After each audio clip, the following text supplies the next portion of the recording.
Isang mapagpalang araw po ng Miyerkules sa inyong lahat, mga minamahal na kapatid. Ngayon po ay araw ng Miyerkules sa loob ng ika-22 linggo sa karaniwang panahon. Binabati ko po ang lahat ng mga viewers, followers, and supporters of our Daily Gospel Reflection. Ganyan din po ang pagbati namin sa mga deboto ni San Antonio ng Padua at sa mga benefactors po ng Pambansang Dambana ni San Antonio ng Padua.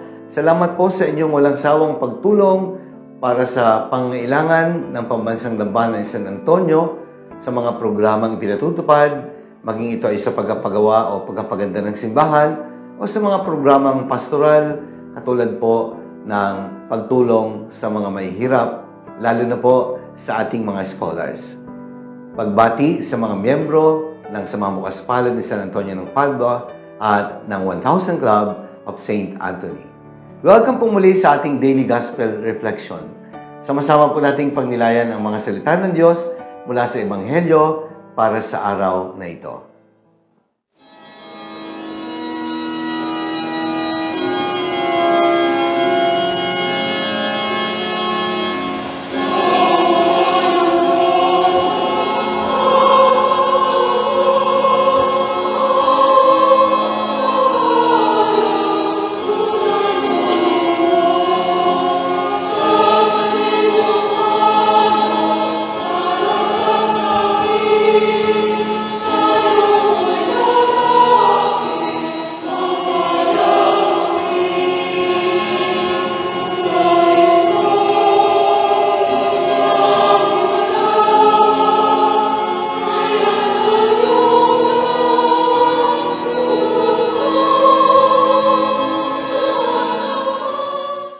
Mga minamahal kong kapatid, sa araw na ito sa ating pagninilay natin ang mabuting balita ayon kay San Lucas.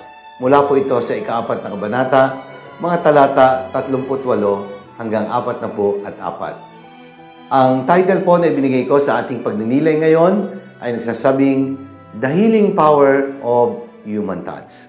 Isa po sa mga hindi ko makakalimutang karanasan sa dating parokya na aking pinaglingkuran. Noong ko po ay nasa Calamba City pa, ang sinabi ng isang Amerikanong pari, kasama po ang mga American doctors at Filipino-American doctors na nagkaroon po ng medical mission sa dati kong parokya. At ang sabi po ng paring ito na naging panauhin namin na ang best therapy daw sa mundo ay yung tinatawag na therapy of human touch. Sapagkat ang haplos ay nakapagpapagaling ng maraming karamdaman. At totoo naman po yon, sapagkat ang sakit ng tao ay hindi lang naman po talaga physical. Ang iba po ay emosyonal, ang iba ay psychological, ang iba ay spiritual. Kaya ang paghaplos ay bagay na nakatutulong sa mabilis sa pagaling, hindi lamang ng physical na karamdaman, kundi ng spiritual o emosyonal na katayuan ng tao na maaring may problema o nagkakaroon ng karamdaman. Because most of man's illnesses ay hindi lamang po physical, kundi psychosomatic. May kinalaman po sa katawan at may kinalaman din sa spiritual na kondisyon ng tao. Ang haplos na may kalakip na pagmamahal ay tunay nga po nakapagpapagaling ng maraming may sakit. Yung bang simpleng tapik mo lang sa kaibigan mo na pinagdaraanan at sabihin mo na, kaya mo yan, lakasan mo ang loob mo. May kasama pang pag-akbay at sasabihin mo na, pinagdaanan ko yan kinaya ko. Kakayanin mo rin yan. Huwag ka mag-alala. Hindi ka nag-iisa. Meron kang kasama. Nakalulungkot po mga kapatid na sa panahon ngayon, bagamat tayo po ay umuunlad sa aspeto ng teknolohiya, ang pakikipag-ugnayan dahil sa paggamit ng mga gadgets ay tila nagiging impersonal. Nawawala na yung tinatawag na personal touch sa ating pakikipag-ugnayan sa kapwa, sa pamilya na nga lang. Kuminsan, kakain, pero ang hawak ay cellphones. Wala na yung talagang eye contact ng mga miyembro ng pamilya sapagkat sa cellphone na nakatingin. At parang walang nadidinig, may sariling mundo. Nagiging personal ang pakikipag-ugnayan. Pwede namang sabihin ng personal, idadaan pa sa chat o idadaan pa sa pagme-message through text, gayong magkakalapit lang naman. O di ba? Aminin. Nangyayari po yan sa maraming pamilya. At alam naman natin na kapag tayo ay inilalayo sa ating mga mahal sa buhay, nakakaroon po ito ng epekto sa ating personality and character. Ito yung namis natin sa panahon ng pandemya, di po ba? Nagkaroon ng social distancing. Pinagbawal ang pagkakamay, pinagbawal ang pagyakap, ang paghalik sa mahal sa buhay, na mga simbolo ng pagpapakita ng pagmamahal at pagmamalasakit.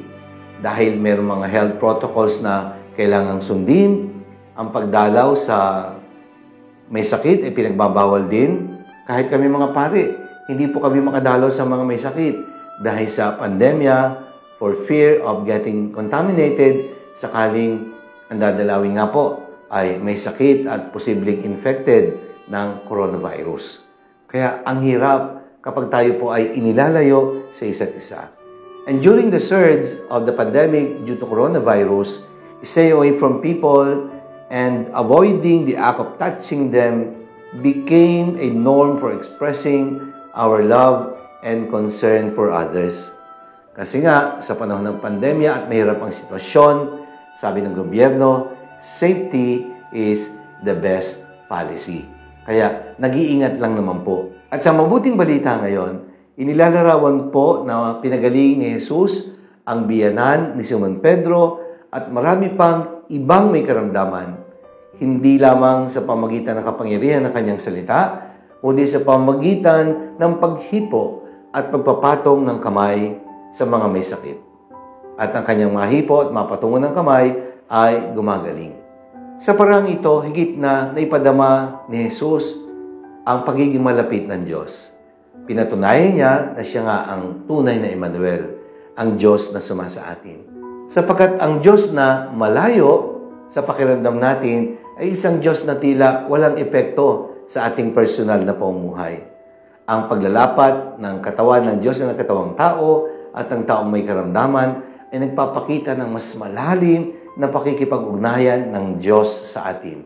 Na hindi lang siya dumating para tingnan tayo, dumating siya upang tayo ay haplusin, upang tayo ay yakapin, at ipadama ang napaka-personal na pakikipag-ugnayan ng Diyos sa atin. A human touch is a little act of physical affection, comfort, support, and kindness. It doesn't take much from the one who gives it, but it can make a huge difference in the one and in the life of the person receiving it. Nothing eases one's suffering like the human touch. Kaya napakahalaga sa pakikipag-ugnayan, ang pagyakap, at ang haplos na may kasamang pagmamahal. It can mean so little to the person doing it, but it can mean the whole world to the one who feels the love hidden in the power of the human touch. So never underestimate the power of human touch, sapagkat ang haplos na may kasamang malasakit at pagmamahal ay tunay nga pong may kapangyarihan na makapagpagaling ng maraming karamdaman. A gentle and sincere touch has as much healing power as mighty spoken words.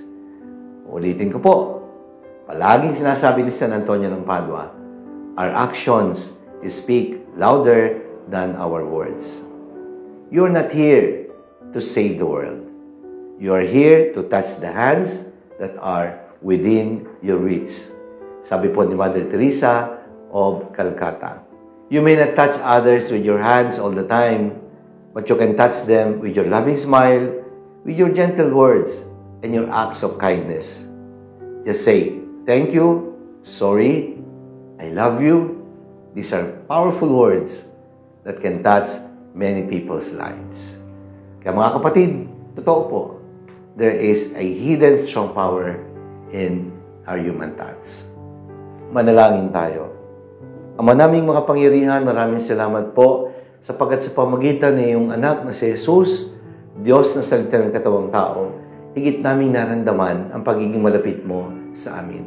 Patuloy po kaming hipuin, haplusin at pagalingin sa lahat ng aming mga karamdaman at gawin po kaming instrumento ng iyong mapagpagaling na pagmamahal sa pamagitan ng aming pakikipagkapwa, sa aming paglapit, kalakip ng haplos na may kasamang malasakit at pagmamahal sa aming kapwang nangangailangan. Amen. Maraming salamat po mga minamahal kong kapatid. Sana po nagustuhan niyo at nakatulong ang ating pagdinilay sa araw na ito.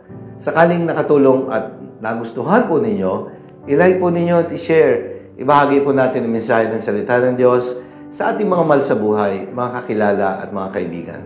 Let us fill the world with the message and power of God's words. At muli po, akin pong ipinag-aanyaya ang darating na post-birthday benefit concert ng iyong lingkod.